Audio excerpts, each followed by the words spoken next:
Okay, Tom, so setup-wise, I say very, very good.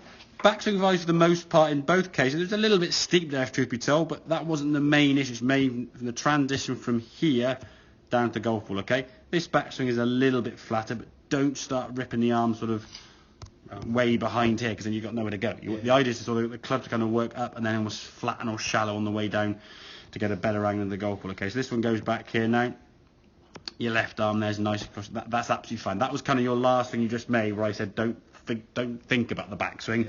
You kind of went up more naturally, okay, and that was good. Some of the ones you've had in the past, you kind of got your left arm kind of down here, and yeah, exactly. When you get the club around, you can't flatten the club from there because you your ankle, okay.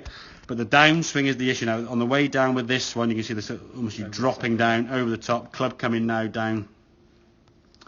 Very steep there. That club is just destined to thump in the ground. You had to over time create a sort of a lift, a hang on to the club face to stop the golf ball being stuck in the ground, or the big slice this way, use a lot of hand action trying to flick it, which you kind of got okay at doing, but it was getting inconsistent. The time was reliant on a lot of the time with that.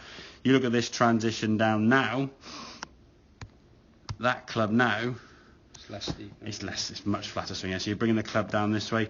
You can see your path in the golf ball now. That is, the shaft is now sort of staying a bit more left of the golf ball. Just the amount of hand action you're putting in the golf ball, you don't need any more now, because you've had to use so much hand action when you're coming from out here. Look at that shaft there. I mean, if that shaft continues on there, it's like, that's way outside, isn't it? Okay, compare that to that one there. You're much more on the inside. So this one now uses a lot of hand action, okay, to try and square the club face up, and you sort of hit a bit of a cutty one, and you kind of knew where the golf was going to be.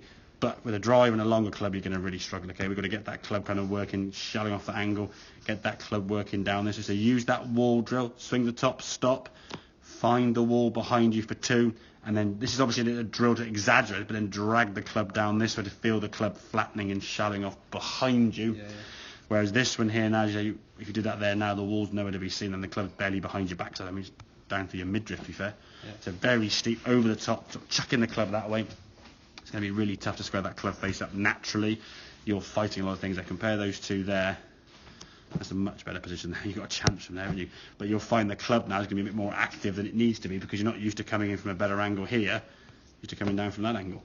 Okay, so that's going to take a little bit of hand action practice, but just get used to starting that ball kind of more this way. Like I say, you can hit the ball with a draw starting left, and you get the ball with a fade starting right, and you can actually start the ball left and fade it back. So ask me to start it right, and I can't do it. Exactly, and that's just your practice, okay? Just trying to create that movement with more of a feel. If we can take that ball fly, just move it a degree or two to the right, you're laughing. That's kind of your ball fly there we're looking at. That was your last one here we got on the camera here. Lovely ball flight, lovely strike. You're used to starting the ball left to field, because you kind of knew it was going to do this on the way back. But it will take a bit of practice. The movement from last time's obviously progressed on there now.